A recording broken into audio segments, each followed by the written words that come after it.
While Mayor Guidish does not agree with bringing in the guardian angels at this time, he says he does wish there were more people with an active stand on crime. I guess with that you would have certain law enforcement agencies that would say that sends the wrong message to criminals.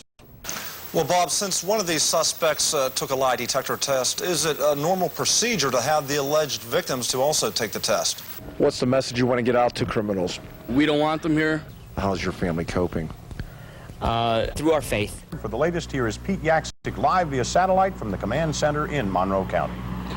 That's right, Keith. We're just off Route 423. You can see police still blocking traffic onto Interstate 380, and we are in the thick of things, folks. One trooper behind me telling us to keep our eyes peeled. We're very close, and you can see right over here. It's an eerie feeling. You really can't see the interstate, but look up here on Route 423. Traffic backed up the whole way around, and we can even see the Northeast Search and Rescue crews are here. Now, from what we understand, there are 2 suspects still on the loose, 2 suspects in custody. As Keith said earlier, that there were shots fired. We have aerial shots back here live. We can see, as I said, a lot of traffic problems. State police coming along the scene here. So we're going to keep you updated throughout the evening on this. Reporting live in Colbaugh Township, I'm Pete Yaksick, 28 Eyewitness News. Keith, Dawn, back to you. Thanks very much, Pete. Our Pete Yaksick is standing by live in Pittsburgh's Lincoln Place neighborhood. Pete, what does it look like out there? Well, Darius, I'm actually standing in Thompson Run Creek, which divides the city of Pittsburgh's Lincoln Place neighborhood and the borough of West Mifflin. What happened here, the creek overflows. We can see some of the damage and the high water marks. The water seeps into the local sewage system and creates some real problems for neighbors. Back here along Thompson Run, other neighbors say they got the sewage in their yards, ruining the landscape. And they tell us part of the problem is that the officials in the city of Pittsburgh and West Mifflin Borough are bickering, going back and forth as to who's actually responsible for helping out with the flood control efforts here. Reporting live in Lincoln Place, Pete Yaksick, Channel 11 News. Darius? Pete, you're brave to be out there. It looks like there's a lot of debris and trees out there with you. Was that all caused by last night's flooding?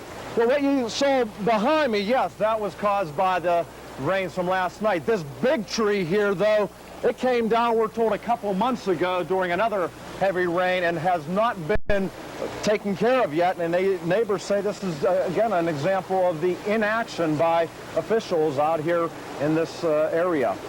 Yeah, it looks to be a big problem. You be careful out there. Thanks a lot. Pete Yaksick live for us. Yaksick went along as officers put their new weapon to work. Pete. Well, Karen, the men in blue here flexing their high-tech muscles. Their new partner isn't any bigger than a bread box, but it's packing a powerful cyber punch. Unit 3, that's 17 from earlier. Officer Tom Bobach on a routine weekend patrol. His new partner sitting right next to him, right down here. An onboard laptop computer. A quick stop, and the officers, not brawn, but fingers now lead the battle against crime without the wrong ears tuning in. Burglars have increasingly been carrying scanners so they can tell when police are being dispatched to where they are. But we can get dispatched silently now by the computer, and people with scanners won't be able to pick up. Now, seasoned law enforcers will tell you the name of the game in crime fighting is speed and efficiency. The computer cuts down on administrative time, allowing the officer to concentrate more on crime prevention. Officers eventually will be able to get suspect descriptions, check for motor vehicle violations, dig up criminal records, and even fill out reports, all in the field. Depending on the workload, I'd say the average officer spends between 1 and 2 hours of his shift just doing paperwork. How much time does it cut down, then, you having to come in and do the reports by hand? I'd say you'd cut it right in half. And the cost for the entire computer system, we're told, is $155,000. But the officers we spoke to say it's well worth it for the taxpayers because it should be giving them more peace of mind. Reporting live in Cheshire, I'm Pete Yaksick, Connecticut News 30. Karen. Pete Yaksick live at New Haven Police Headquarters with the latest on that story. Pete? The shooting happening in broad daylight, Joanne, 1 in the afternoon at the Brookside housing development. Parents were literally scrambling to protect their young children from the gunfire. No motive is determined for the shooting. Police are continuing their search for whoever did this. And once again, a little 2-year-old boy Very lucky this afternoon. Live in New Haven, I'm Pete Yaksick, Connecticut News 30. Joanne? Pete Yaksick live in Southington tonight with that story. Pete? Well, Joanne, imagine you get up in the morning, come outside, then find your car flipped over on its side. Well, that's what happened here at the Flanders West Apartments for Senior Citizens. That was yesterday morning. Tonight, neighbors are demanding action. Hans Ziegler also says security guards never worked out at the company's other properties. He's trying to promote a crime watch program here. However, we're told such a program never worked out in the past. In the meantime, police are increasing their patrols of the property here. Reporting live in Southington, I'm Pete Yaksick, Connecticut News 30. Joanne. William Ransom? Yes. Senior or junior? Senior. There's some questions about the Krillum brothers. Yes.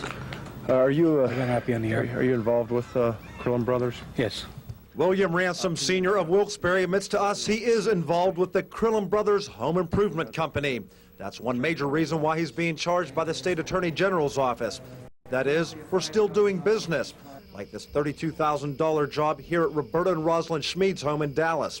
While the Schmids and the Attorney General's office say there's shoddy work, the big problem is Ransom is not supposed to be running a home improvement business. The Attorney General's office barred him from doing so 2 years ago after 14 different consumer complaints when he was operating A1 contracting. He was supposed to pay back consumers more than $45,000. Well, obviously, we're not dealing with what you would call an honest contractor or an honest businessman. I mean, this person... Deputy Attorney General J.P. McGowan tells us Ransom has paid back only a fraction of what he owes. Blatant disregard for the law? Very blatant disregard for the law.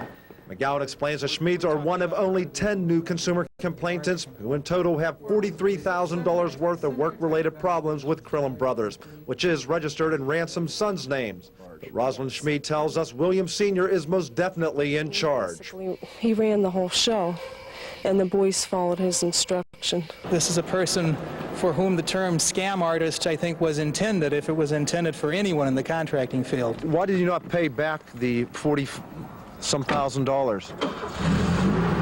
You tell us that.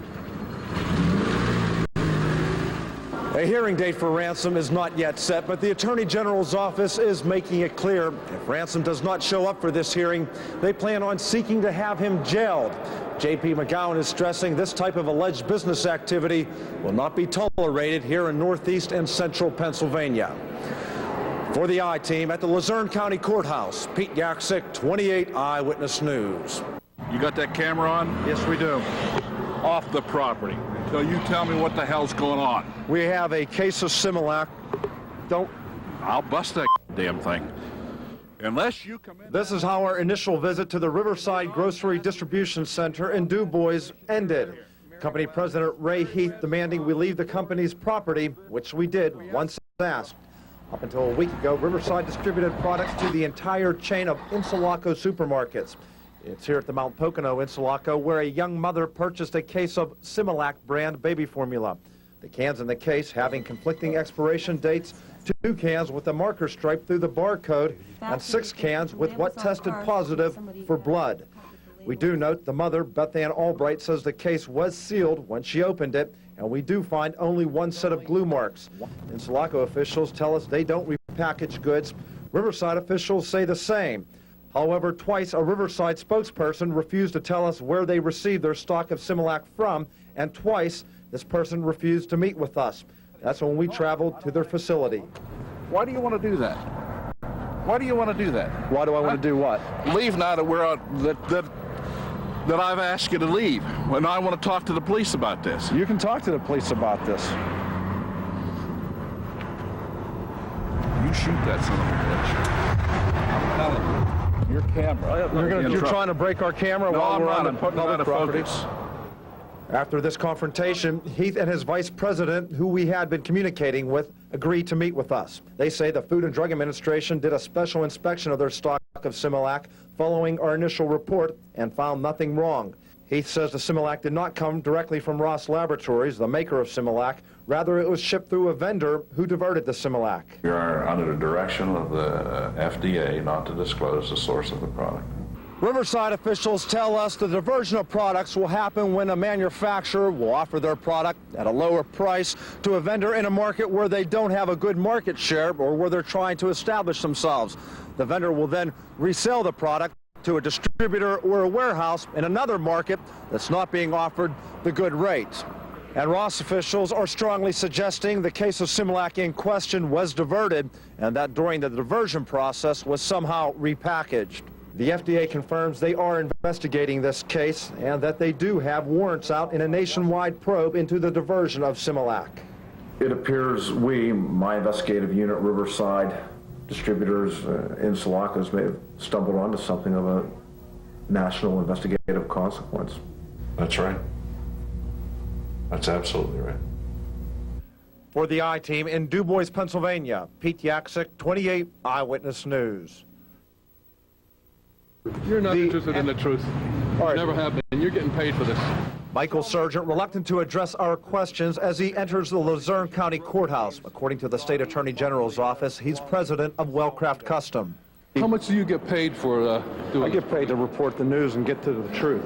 We follow Sargent and his attorney Salvador Vito into a courthouse elevator as he heads into court to settle a bench warrant from 1983 when he left the state without paying back more than $15,000 to consumers when he was involved with a Hanover area business.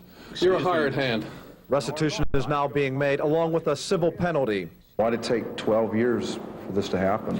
Well, Mr. Sargent was unavailable for a period of time, and was he in jail? Well, I can't answer that question. I don't have any independent knowledge of where Mr. Sargent was. But were you in jail, Mr. Sargent?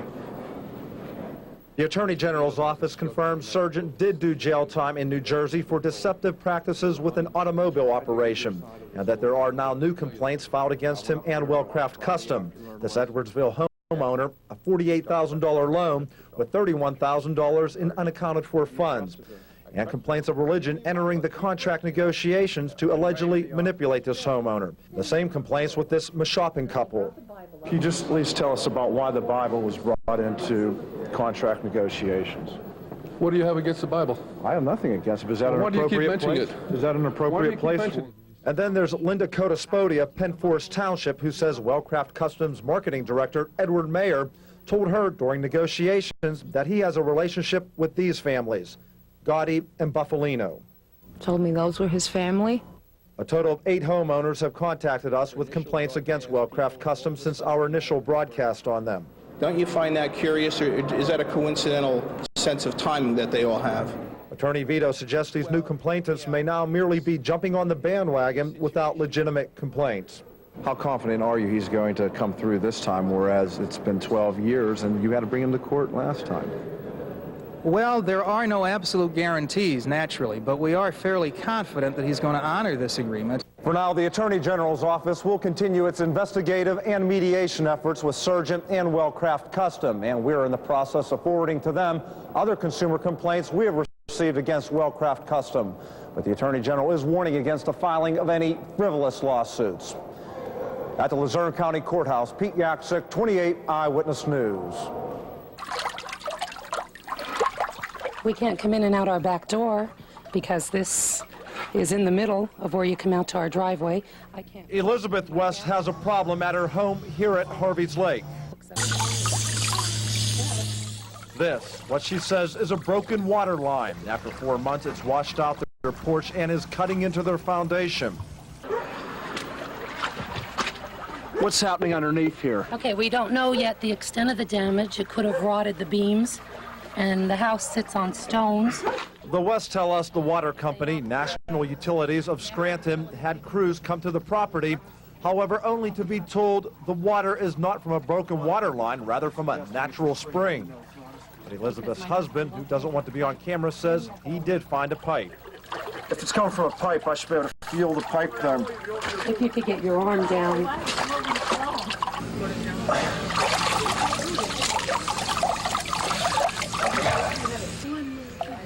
Feels like it's a pipe.